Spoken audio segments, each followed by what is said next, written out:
Cuando la Marina presenta un portaaviones nuevo, la conversación casi siempre sigue el mismo rumbo. La gente comenta su tamaño, velocidad y cuántos aviones caben en la cubierta a la vez. Esos detalles son impresionantes y se ven bien en las fotos, pero no son la razón por la que los portaaviones deciden guerras. Los portaaviones no dominan porque lleguen rápido, dominan porque se niegan a reducir la velocidad. El portaaviones más nuevo de la Marina de los Estados Unidos, el USS Gerald R. Ford, lleva un arma que rara vez aparece en los titulares o en los videos de reclutamiento.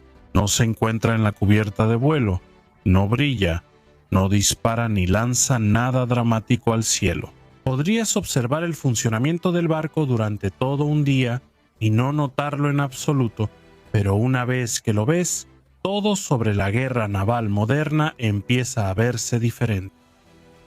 Ahora, primero que nada, debes saber que el portaaviones clase Ford no fue nada barato. El propio barco suele estimarse en unos $13,000 millones y cuando sumas la investigación, el desarrollo y la integración, la factura total sube varios miles de millones de dólares más. Pero lo que se pierde en ese argumento es por qué realmente estaba pagando la Marina. El barco no se construyó para ser más grande que sus predecesores, sino para comportarse diferente. Y la verdad es que sin importar lo poderosos que siempre hayan parecido los portaaviones, su efectividad siempre estuvo limitada por algo mucho menos dramático que los misiles enemigos o el mal clima. Tenían poco tiempo. Cada avión que despega debe regresar, reabastecerse, armarse, inspeccionarse, reposicionarse y volver a salir.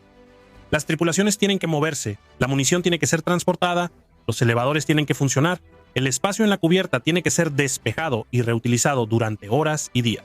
Esos pasos definen cuánta potencia aérea puede entregar un portaaviones. Ese ritmo llamado generación de salidas limita la presión que un portaaviones puede ejercer.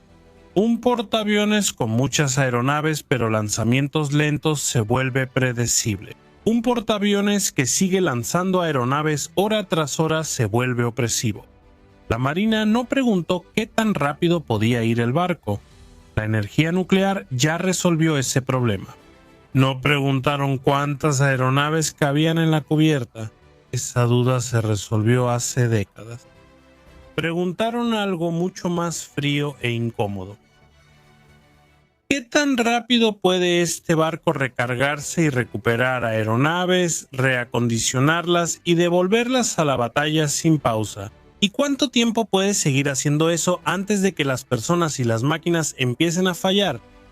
Esas preguntas fueron la fuerza impulsora detrás de casi todas las decisiones de diseño importantes en la clase Ford y explican por qué este barco se ve familiar a la distancia, pero se comporta de manera muy diferente de cerca. En la guerra moderna, el ritmo decide quién se adapta y quién reacciona.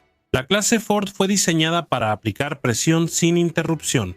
Puede alcanzar más de 30 nudos, lo cual no es poca cosa para un barco de ese tamaño. La propulsión nuclear permite operar sin paradas rutinarias para repostar, pero la velocidad no explica por qué este portaaviones es diferente.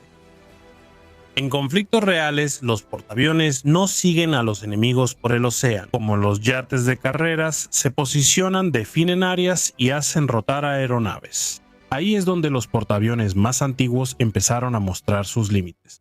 Las clases anteriores no estaban hechas para operaciones sostenidas y rápidas como las de los conflictos modernos. La clase Ford fue construida para cambiar esa ecuación desde las primeras etapas de diseño. La Marina consideró la generación de salidas como un requisito principal, no secundario. Eso significó replantear cómo se mueven los aviones, cómo se mueven las armas, cómo se mueve la gente y cómo se distribuye la electricidad en todo el barco. La clase Ford produce más energía eléctrica que modelos anteriores para sistemas que reducen la fricción. Más energía lleva a más automatización, lo que reduce retrasos y permite más aviones en el aire. Aquí es donde el precio del barco empieza a tener sentido. La clase Ford suele compararse con portaaviones de otros países, mostrando una gran diferencia. La mayoría de los portaaviones del mundo son más pequeños, funcionan con energía convencional y están diseñados para operar a un ritmo mucho menor. Algunas armadas pueden lanzar solo unos cuantos aviones a la vez.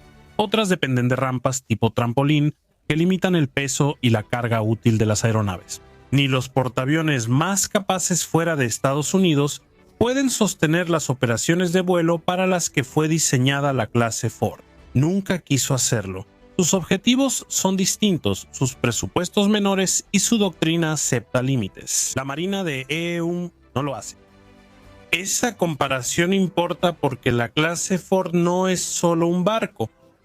Es una declaración sobre cómo Estados Unidos espera que se desarrollen las guerras futuras en un conflicto a través del Pacífico. La distancia es un arma. Las bases están separadas.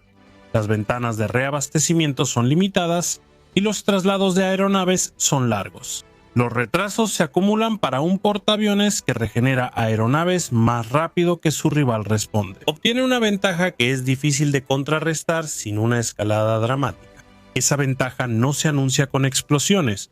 Se muestra cuando los aviones siguen llegando después de que el enemigo espera que la cubierta esté vacía. Cuando las defensas permanecen bajo presión constante en lugar de ráfagas cortas y predecibles. Cuando los pilotos aterrizan, reabastecen, recargan y despegan de nuevo, mientras el oponente todavía está tratando de reparar los daños de la última oleada. Por eso la capacidad más importante del Ford es fácil de pasar por alto y solo se vuelve obvia después de horas de operaciones continuas. La Marina lo sabe, por eso han sido cuidadosos con la forma en que hablan de esto públicamente. Prometer cifras específicas atrae escrutinio, y este genera críticas si la realidad no coincide con las proyecciones. El programa Ford ha tenido varios obstáculos técnicos, como sistemas de lanzamiento nuevos y elevadores de armas que demoraron más en desarrollarse. Esos problemas importan y serán aún más importantes en tiempos de guerra. Ningún barco es perfecto, así que está de más decir que ningún sistema funciona exactamente como se anuncia bajo condiciones de combate. Pero incluso los críticos pueden estar de acuerdo en algo.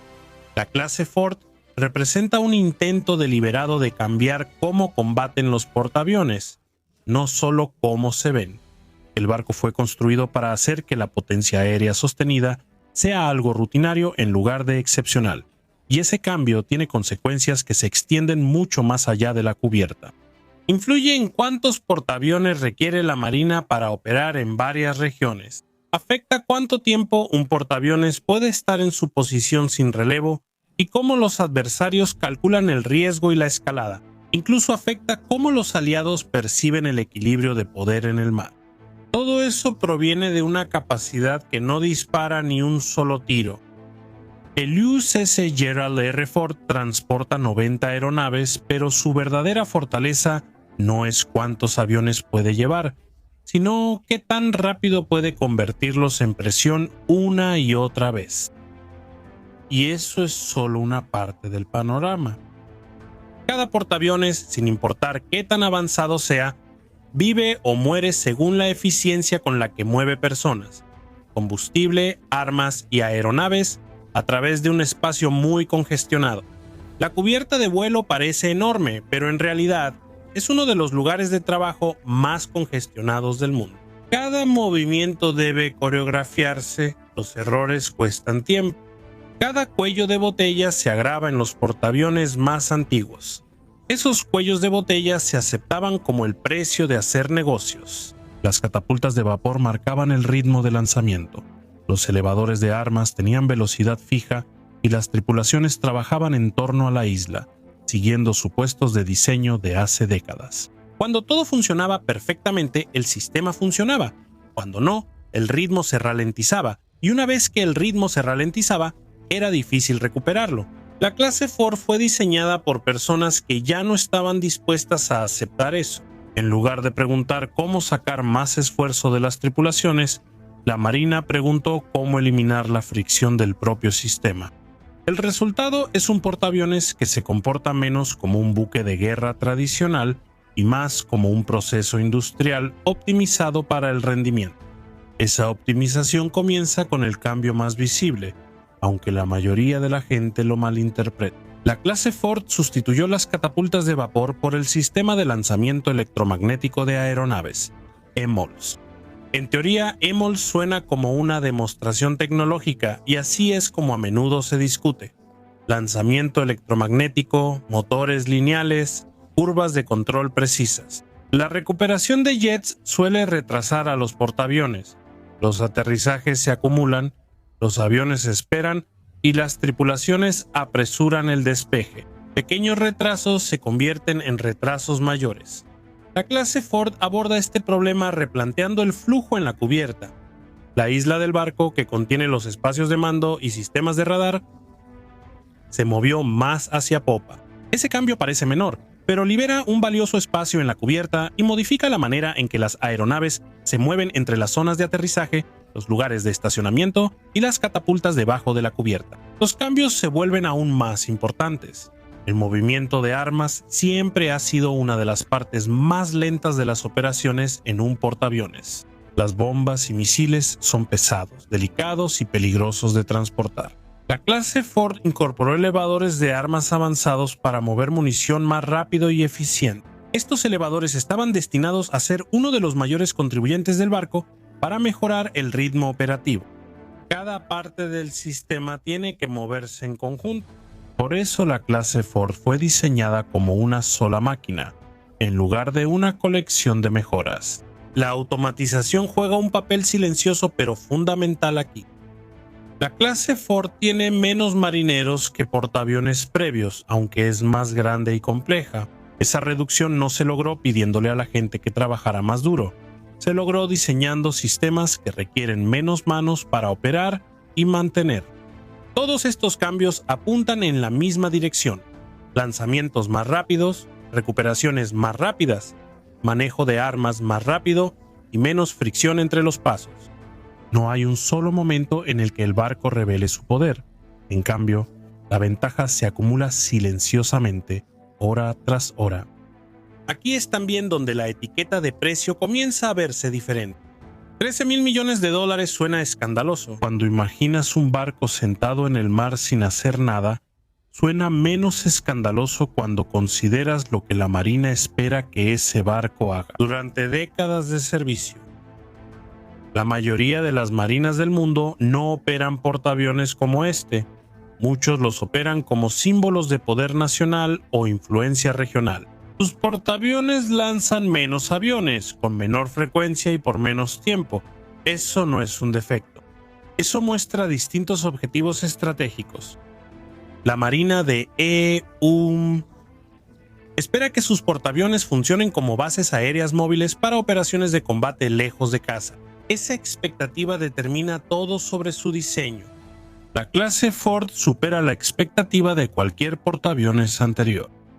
Pero todo este esfuerzo de ingeniería sirve a un solo propósito: proteger a algo frágil, el ritmo de las operaciones. Porque una vez que un portaaviones se desacelera, se vuelve predecible. Una vez que se vuelve predecible, se vuelve manejable. Y una vez que se vuelve manejable, su valor disuasorio se erosiona.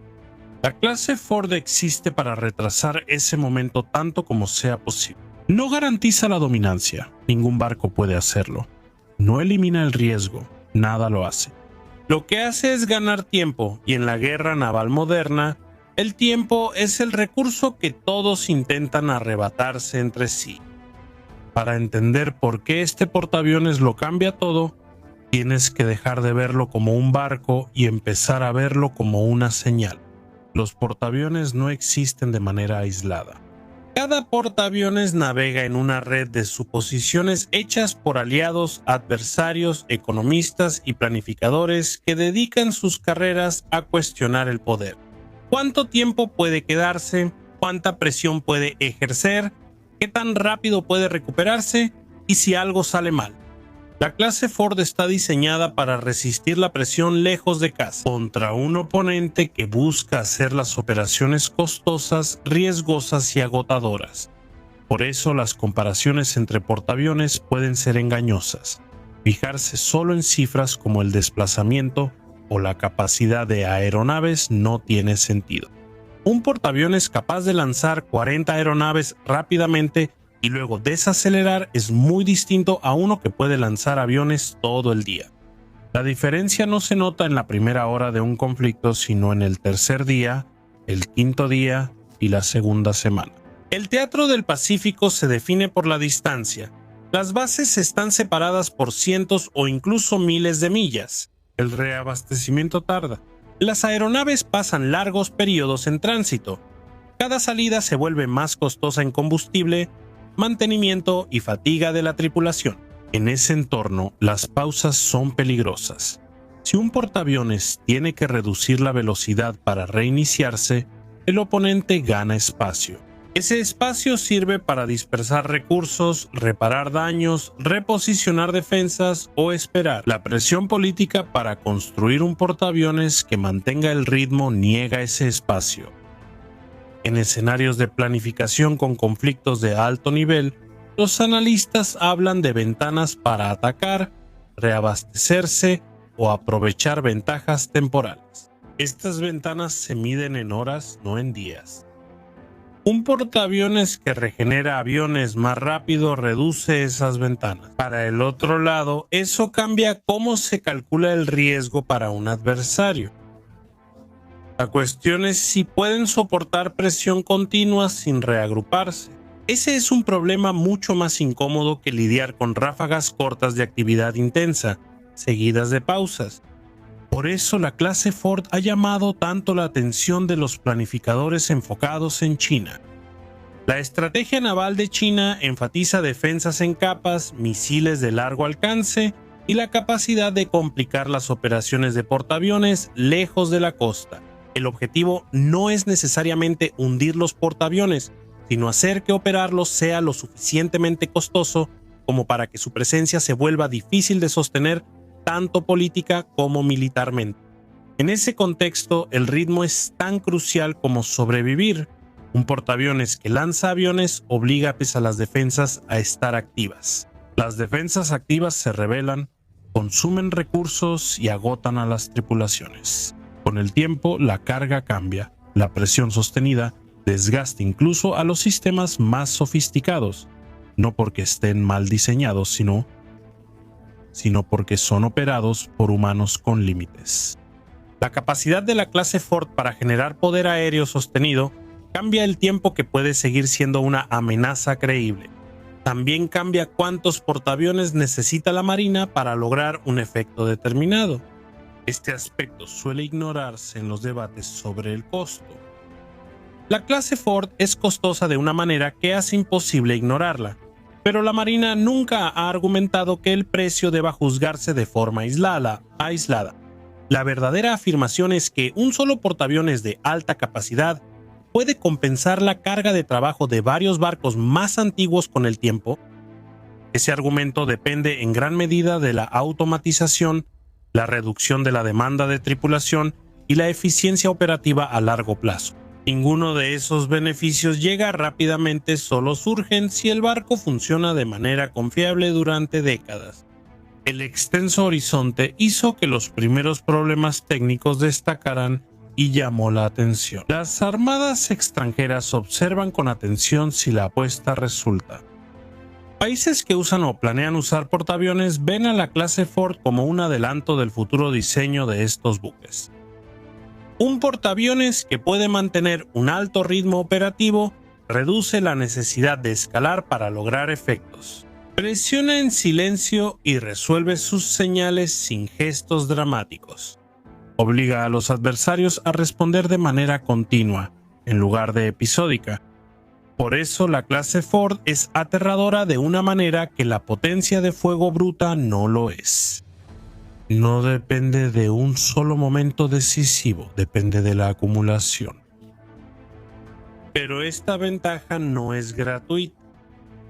Las operaciones sostenidas usan muchos recursos.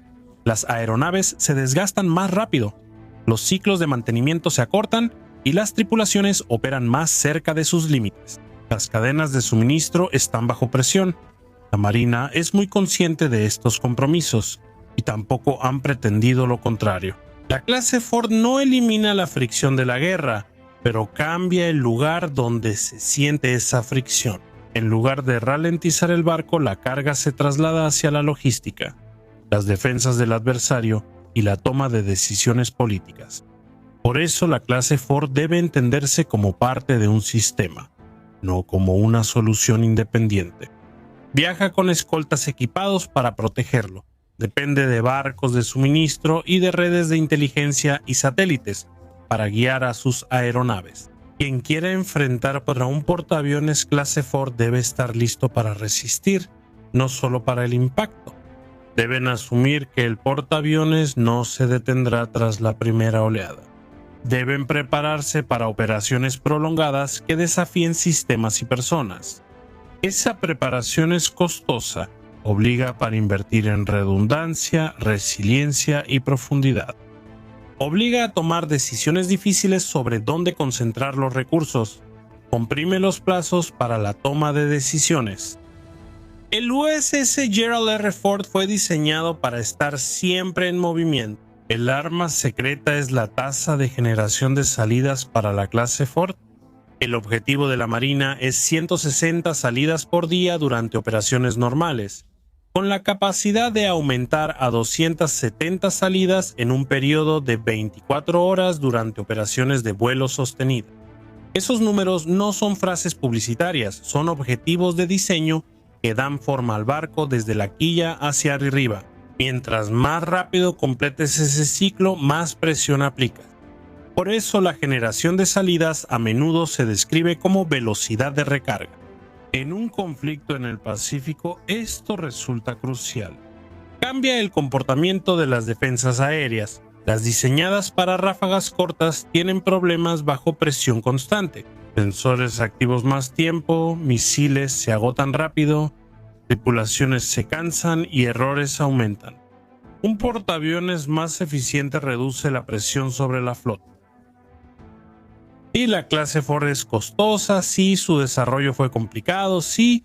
Los primeros sistemas tuvieron problemas que los críticos tenían razón en cuestionar. Pero la Marina no estaba pagando $13,000 millones por un portaaviones clase Nimitz más bonito, estaban pagando para cambiar cómo se comportan los portaaviones bajo presión. También tiene límites. La generación de salidas no hace que el portaaviones sea invulnerable. Los misiles enemigos persisten, el clima interfiere y hasta las mejores tripulaciones se cansan. Para otras armadas, la lección no es copiar la clase Ford. La mayoría no puede y muchos ni deberían intentar. Las ventajas estadounidenses son la propulsión nuclear, gran capacidad eléctrica y redes logísticas global. El arma más poderosa en un portaaviones moderno no es lo que dispara, sino con qué frecuencia puede disparar y cuánto tiempo puede seguir haciéndolo. Cuando todos esperan que se detenga, ese es el arma secreta y ya está moldeando cómo se planeará la próxima guerra, lo quieran admitir o no. Así que déjame preguntarte esto. Si estuvieras construyendo la próxima generación de portaaviones, ¿gastarías el dinero en apariencia o en resistencia? ¿Perseguirías el espectáculo o diseñarías para la larga resistencia? Deja tus comentarios, los leo todos. Si deseas apoyar el canal y nuestras historias navales, únete a la flota haciendo clic en unirse en nuestra página. Eso nos permite investigar más historias como esta sin suavizar. Gracias por vernos, pronto habrá más contenido similar. Nos vemos en el próximo video.